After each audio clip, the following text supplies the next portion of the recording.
I just found out my mother didn't die in an accident, like I'd believed for 15 years. My own father poisoned her. And what's even worse, he's about to marry my best friend. Have you ever stopped to wonder if the people you trust most in this world truly deserve that trust?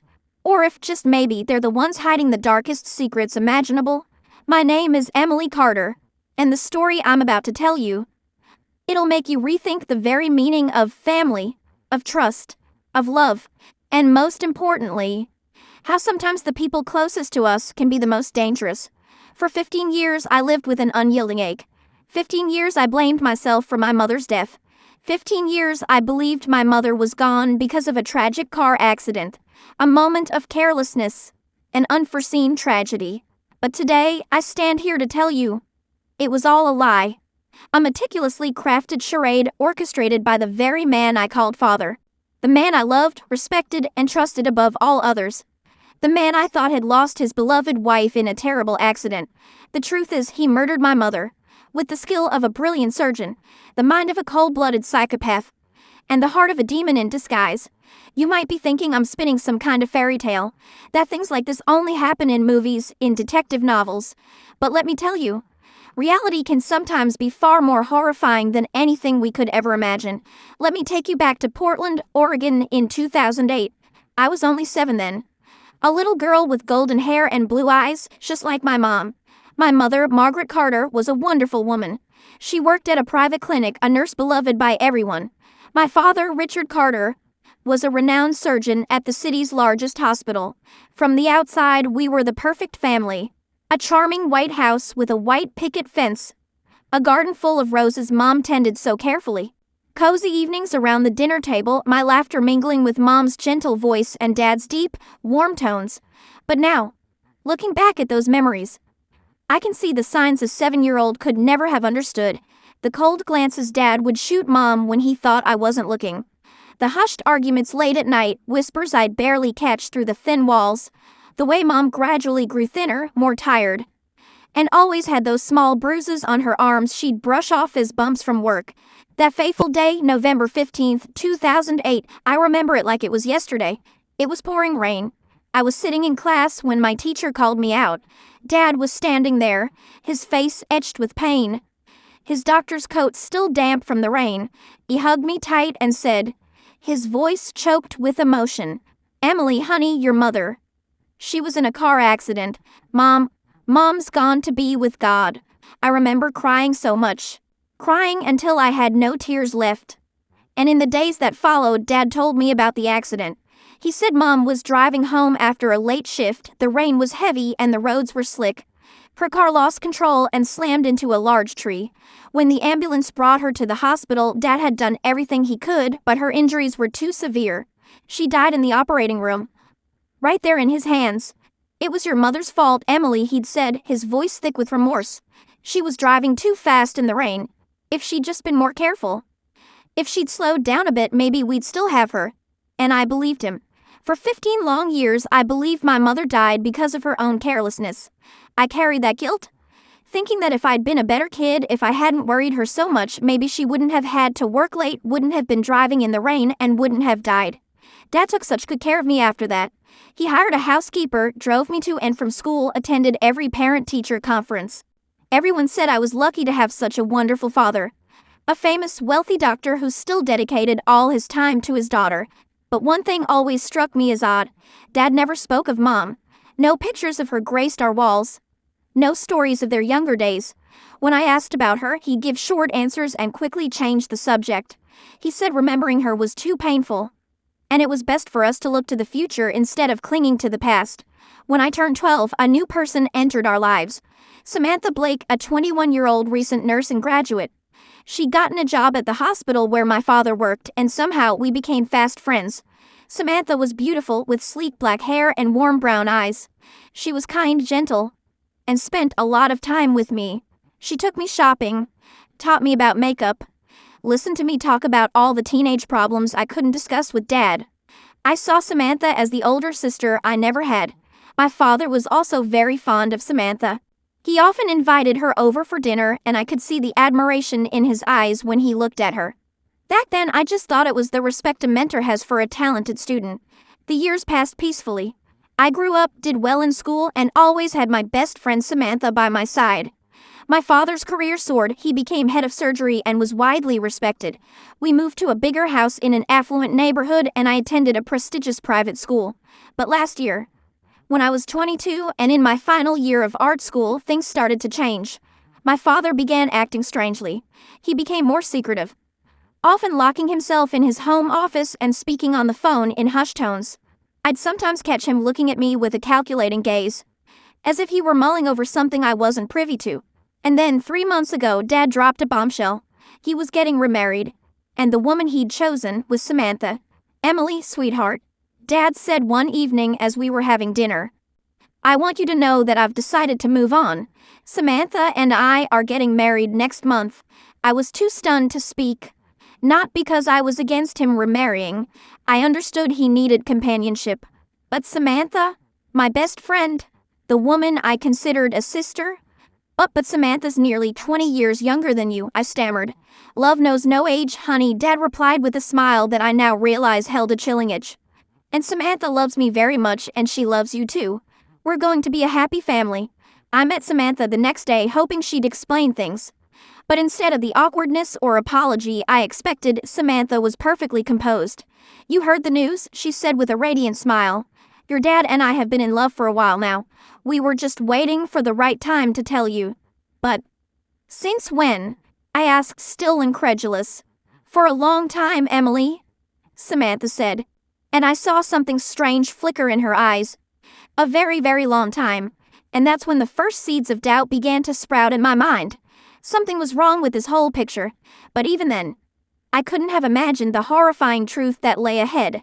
2 weeks after that conversation with Samantha, I decided to clean out the family attic to prepare for the upcoming wedding.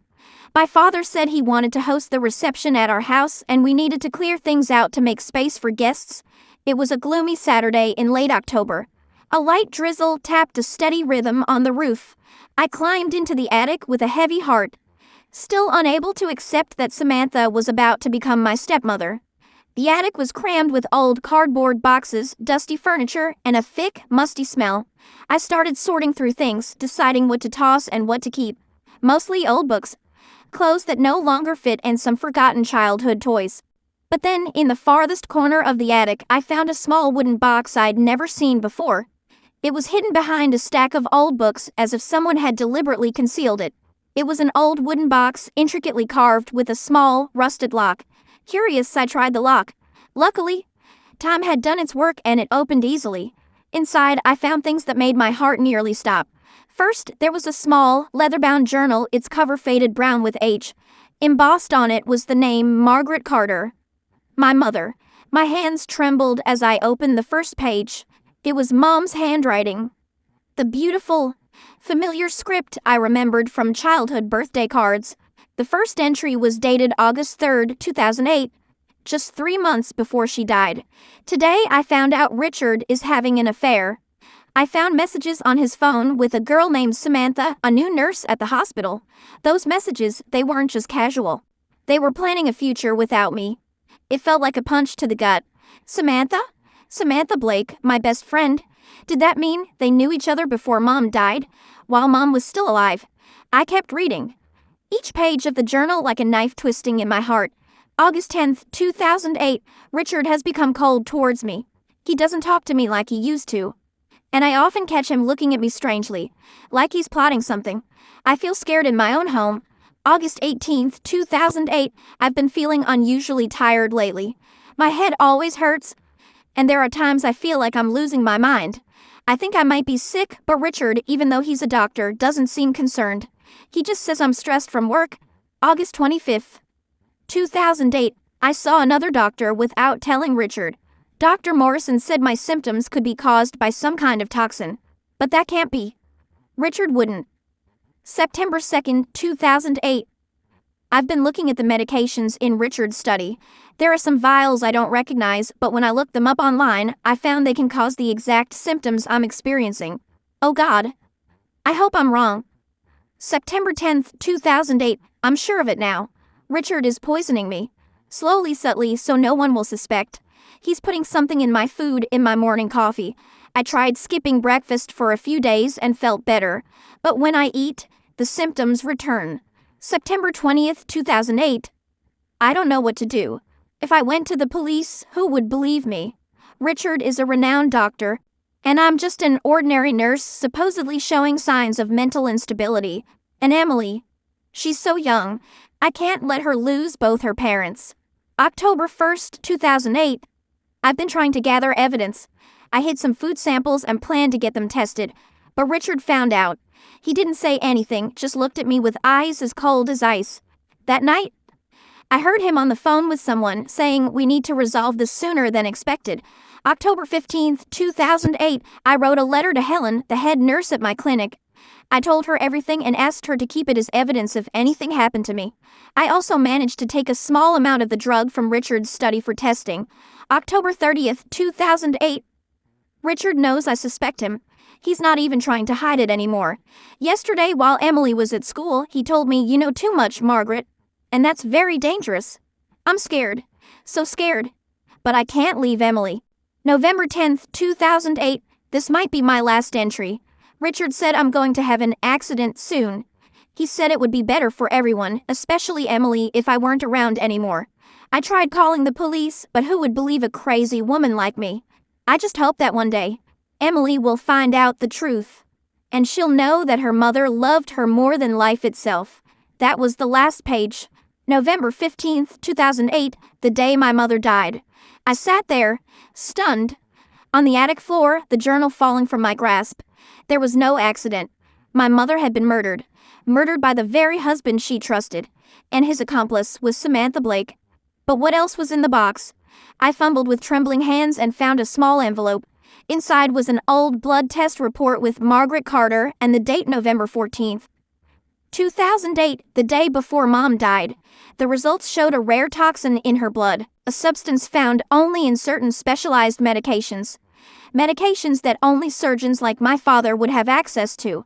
At the bottom of the box, I found an unsealed handwritten letter from my mother. "My dearest Emily, if you are reading this, it means the worst has happened to me. I hope I'm wrong, that your father isn't truly the man I think he is. But if I'm right, then you need to know the truth. Your father is having an affair with a girl named Samantha Blake. They've planned to remove me from their lives. Not through divorce, that would cost your father too much money and his reputation. But by killing me.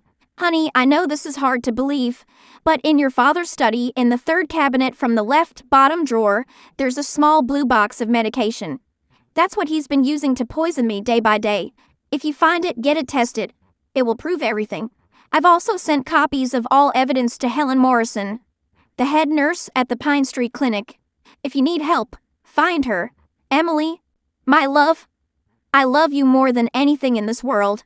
I'm so sorry I couldn't protect you from this painful truth, but you need to know that your father is not who you think he is, and neither is Samantha Blake. Be careful, my love. They are very dangerous. Forever loving you, Mom."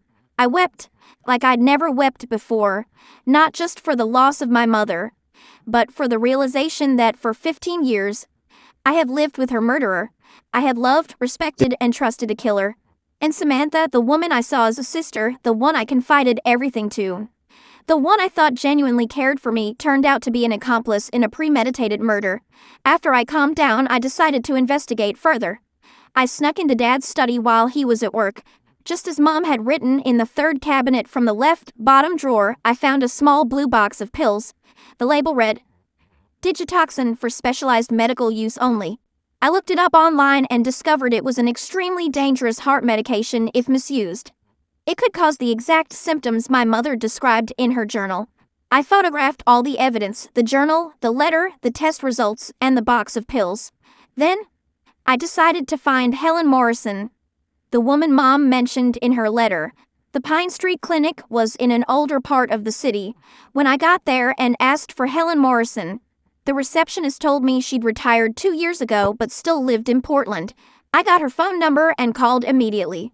"Hello, this is Emily Carter, Margaret Carter's daughter," I said when Helen answered. There was a long pause on the other end. Then Helen said, her voice trembling, "Emily, little Emily, I've been waiting for this call for 15 years. We met at a small coffee shop that afternoon. Helen Morrison was a woman in her 60s, with white hair and kind but worried eyes. When I told her what I'd discovered, she nodded sadly. "Your mother was right," Helen said. "She came to see me the week before it happened. She gave me an envelope and told me if anything happened to her to take it to the police. But after the car accident, I didn't dare do anything. Who would believe an old nurse like me against a prominent physician like your father? Do you still have that envelope?" I asked eagerly. Helen nodded and pulled out a faded yellow envelope. "I've kept it for 15 years, hoping one day I'd have the chance to do the right thing." Inside the envelope was a carefully preserved dried blood sample, along with a letter detailing my father's poisoning of my mother. Most importantly, there was a candid photo of my father and Samantha kissing in the hospital parking lot, taken in July 2008, 4 months before Mom died. "Your mother was a smart and brave woman," Helen said, tears in her eyes. "She knew she was in danger, but she still tried to gather evidence to protect you. She said she might die, but she couldn't let you live with her murderer without knowing the truth." I hugged Helen tightly and cried. For the first time in 15 years, I felt connected to my mother. I understood how much she loved me, and that she'd sacrificed her life to leave me clues to find the truth. But now, with the evidence in hand, I had to decide what to do. Go to the police? But it had been 15 years and my father was a respected doctor. Would anyone believe me? I decided to confront my father directly first. I needed to hear him admit his guilt. I needed to know why he could do that to my mother, to me. That evening, when Dad came home, I was waiting in the living room with all the evidence spread out on the table. When he walked in and saw it, his face went pale. "Emily, what are you doing?" he asked, his voice trying to remain calm. "I'm learning about my mother's death," I replied, looking him straight in the eye. "Her real death." My father stood still for a long moment, then slowly sat down in the chair opposite me. "You know," he said, not a question but a statement. "Why?" I asked, struggling to control my emotions. "Why did you kill my mother?" Richard Carter, the man I had called father for 22 years, looked at me with a coldness I had never seen before. "Your mother was a burden," he said flatly, as if discussing the weather. "She was weak, unambitious, and hindered my career. Samantha is different. She understands me, supports me, and can help me achieve greater success." "But my mother loved you," I screamed. "My mother trusted you, and that's precisely what made her dangerous," he replied. "When she found out about my relationship with Samantha, she could have destroyed everything.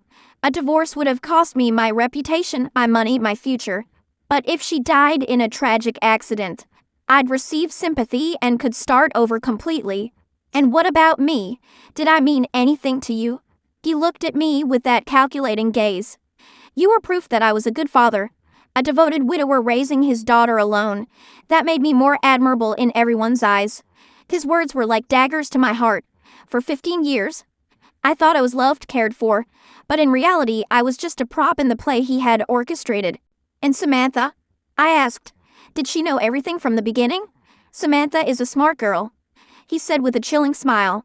"She understands that to get what you want, sometimes you have to make sacrifices.